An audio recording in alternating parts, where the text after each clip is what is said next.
He looked her in the eyes and said, "I don't shake hands with staff." What he didn't know? That staff was about to pull $2 billion from under his feet.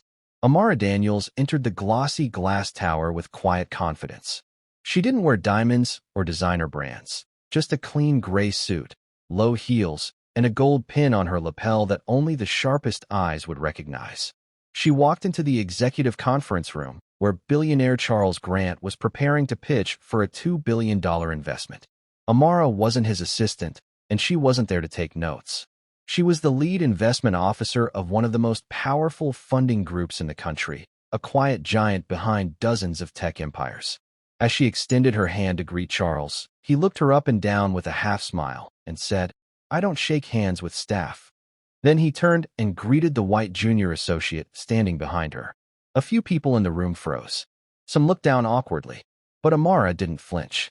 She slowly withdrew her hand, nodded politely, and took her seat without a word. Inside, she wasn't angry. She was steady. She had seen this before. She knew how men like Charles measured power by appearance, by assumption, by skin. What he didn't realize was that he had just dismissed the very person who held the key to his deal. She watched him talk, watched him brag about projections and global reach, but none of it mattered now. This wasn't just about numbers. It was about how he treated people when he thought no one important was watching. Amara took out her tablet, opened the deal folder, and began her review. With one difference. She already knew the answer. Charles had shaken hands with everyone in the room, except the one person who could make his empire grow or disappear.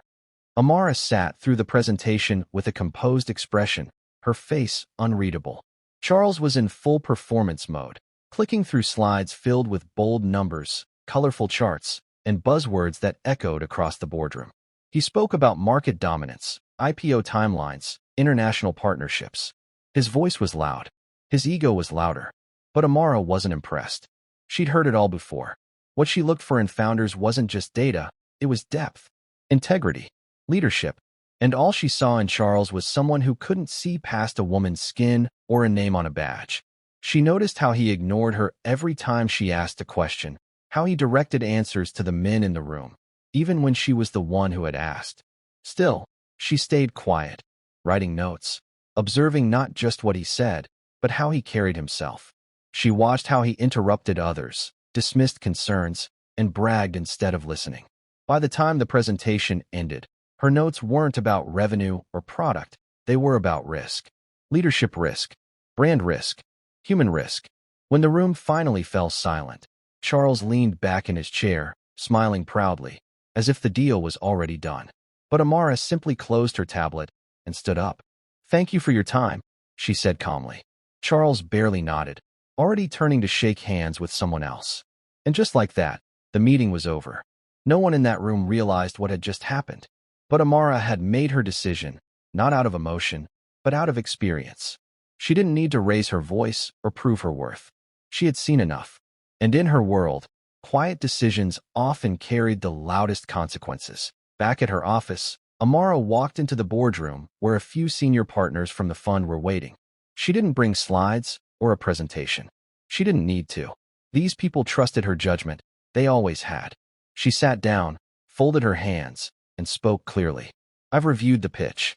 The numbers are solid, but I'm recommending we walk away. It's not the business. It's the leadership." The room went quiet. No one questioned her. They knew Amara didn't make decisions lightly. She explained what she saw, not just arrogance, but a culture built on ego. A man who couldn't respect people unless they looked like him. A tone-deaf leadership style that would be a liability down the line. "If he couldn't recognize who I was in that room, what else is he blind to?" she asked. One by one, the partners nodded. The vote was unanimous. They would pull the deal.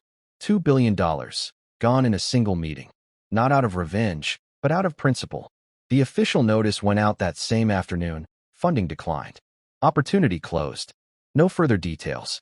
No need for drama. Charles didn't even know yet. While he was probably still celebrating, the floor beneath him had already begun to crack. Amara didn't smile, didn't gloat. She just returned to her desk, opened the next file, and kept going. Because this wasn't personal, it was business. But it was also a reminder. In the world Amara worked in, power didn't need to speak loudly. Sometimes it moved quietly, efficiently, with purpose. And by the time people noticed what had happened, it was already too late. Charles had walked past a handshake and lost everything it was holding. Charles didn't find out about the pulled investment until 3 days later. He was boarding a private jet when his assistant handed him the email. It was brief, no explanation, no follow-up, just one cold line. Funding declined. Terms withdrawn. At first, he thought it was a mistake. He called the fund directly, demanded answers, but no one picked up. His emails went unanswered. When he finally reached someone on the phone, all they said was, "The decision is final." That was it. Charles was stunned. The $2 billion deal he had already announced, already counted on, already used to charm future investors, was gone. Word traveled fast. Within days, other investors grew nervous. Competitors smelled weakness. Some insiders started whispering about what had really happened in that boardroom. People began connecting the dots about the woman he had ignored, the one he assumed was staff. Rumors spread that she had made the call, and suddenly, everyone remembered her name, Amara Daniels. The woman Charles hadn't thought twice about was now the center of every closed-door conversation. It wasn't just a PR disaster, it was a reputation shift. Big money players started pulling back from Charles's future ventures. Journalists started asking quiet questions. Former allies distanced themselves. For a man used to controlling every room he walked into, this silence was suffocating. And the worst part? He couldn't fight it. Because no one was publicly attacking him, he had done it to himself. Disrespect doesn't always explode. Sometimes it just echoes. And now, everywhere he turned, Charles could feel it. That moment he dismissed someone who held the keys. He thought she was just staff.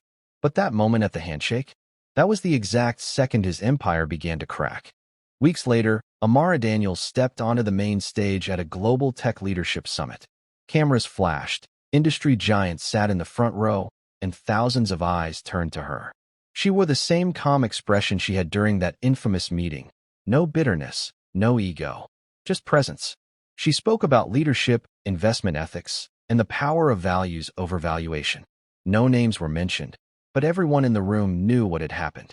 In this industry, she said, people love to talk about disruption. But real disruption begins with how we treat each other, especially when we think no one is watching. The room was still. Every word landed like a pin drop.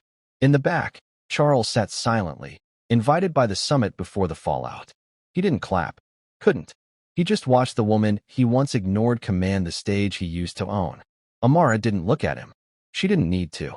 Her voice carried further than any handshake ever could. After the event, a group of young women, some in suits, some in hijabs, gathered around her. They didn't ask for autographs.